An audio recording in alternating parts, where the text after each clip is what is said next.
एक दिन रानी परी घोड़ा गाड़ी में बैठकर कहीं जा रही थी। तभी रास्ते में उसे काली परी मिलती है। रानी जी, मेरा नाम शुभांगी है। मैं बहुत दुखी हूँ। मेरे पास कोई काम नहीं है। दया करके आप मुझे अपने महल में नौकरानी का काम दे दीजिए। काली परी की हालत देख रानी परी को उस पर तरस आ जाता है और वो उसे नौकरानी का काम दे देती है। फिर अगले दिन से शुभांगी परी महल में नौकरानी का काम करने लगती है। फिर उसी शाम रसोई घर में खाना बनाने वाली परियां ढेर सारा खाना बनाकर तैयार कर देती हैं। फिर उनकी नजर बचाकर शुभांगी परी सारा खाना खा लेती है। दूसरी तरफ रानी परी भूख से परेशान थी। अरे क्या हुआ, आज खाना लाने में इतनी देर क्यों हो रही है?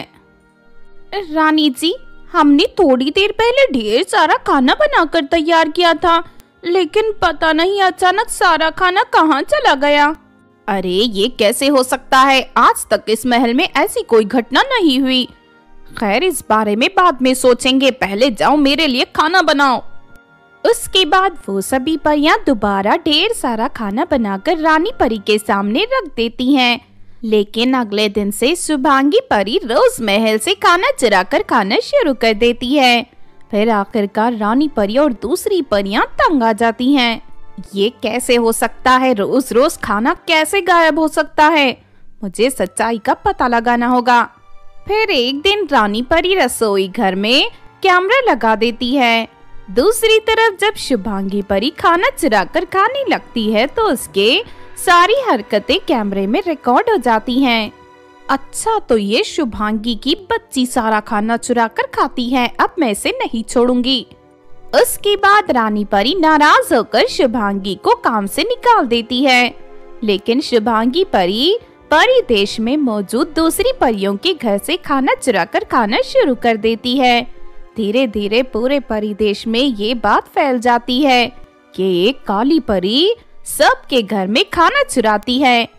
उसके बाद वो सभी परियां सतर्क हो जाती हैं और अपने रसोई घरों के चारों ओर जादुई रेखा खींच देती हैं।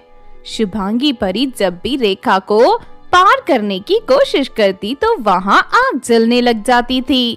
इस वजह से शुभांगी परी खाना नहीं चुरा पाती। अरे ये क्या, ये सभी परियां तो बहुत चालाक हो गई हैं। लेकिन अब मैं खाना कैसे खाऊं? मुझे तो बहुत भूख लगी है। तभी शुभांगी को एक छोटा सा बच्चा खेलते हुए दिखाई देता है। अब मैं इस बच्चे को मारकर खा जाऊंगी, तभी मेरी भूख शांत होगी। इसके बाद शुभांगी उस बच्चे को पकड़ लेती है, उसे मारकर खा जाती है। अरे वाह, इस बच्चे का मांस तो बहुत ही स्वादिष्ट था। अब कल से मैं रोज यहाँ के बच्चों को मारकर खाऊंगी। फिर अगले दिन से शुभांगी परी बच्चों पर नजर रखना शुरू कर देती है और जब भी कोई बच्चा उसे अकेले खेलता हुआ दिखाई देता तो शुभांगी उसे मार कर खा जाती थी। इस तरह देखते ही देखते कुछ ही दिनों में शुभांगी परी देश के बहुत सारे बच्चों को मार कर खा जाती है। दूसरी तरफ अचानक बच्चों के गायब होने से सभी परियां घबरा जाती हैं। रानी जी, हमारे परी देश में छोटे छोटे बच्चे गायब हो रहे हैं। परी देश की सभी परियां दहशत में हैं। आप जल्दी कुछ करिए। अच्छा, तो ये बात है। आज बच्चा चुराने वाली को पकड़ लूंगी मैं। अब तुम सभी बेफिक्र होकर अपने घर चली जाओ। उसके बाद रानी परी परिदेश के चौराहे पर पहुंच जाती है और अपनी शक्ति से वहां एक बड़ी जादुई फुटबॉल प्रकट कर देती है। अब ये जादुई फुटबॉल उस बच्चा चुराने वाली को पकड़कर यहाँ ले आएगा। उसके बाद वो फुटबॉल हवा में उड़ते हुए शुभांगी परी के पास पहुंच जाते हैं और अगले ही पल उसके सर पर वार करने लगती हैं।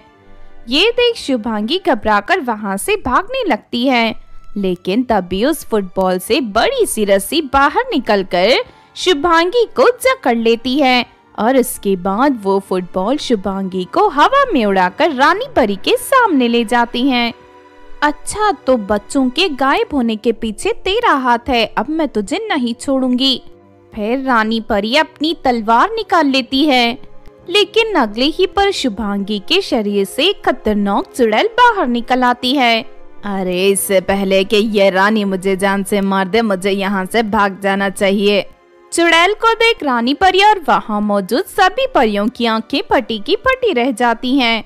फिर रानी परी अपना जादुई जाल फेंककर चुड़ैल को पकड़ लेती है और उसे आग के हवाले कर देती है। देखते ही देखते चुड़ैल जलकर राख हो जाती है और दूसरी तरफ चुड़ैल के बाहर निकलते ही शुभांगी का काला रंग पूरी तरह दूर हो जाता है और वो खूबसूरत बन जाती है। मुझे उस दुष्ट चुड़ैल से मुक्त करने के लिए आपका बहुत बहुत शुक्रिया रानी जी। कोई बात नहीं, यहाँ की परियों की मदद करना मेरा फर्ज है। उसके बाद रानी परी शुभांगी परी के गले में जादुई लॉकेट पहना देती है। अब आज के बाद कोई भी चुड़ैल तुम्हारे शरीर पर कब्जा नहीं कर पाएगी। इस तरह सब कुछ ठीक हो जाता है और शुभांगी परी फिर से महल में नौकरानी का काम करते हुए खुशी से अपना जीवन जीने लगती है।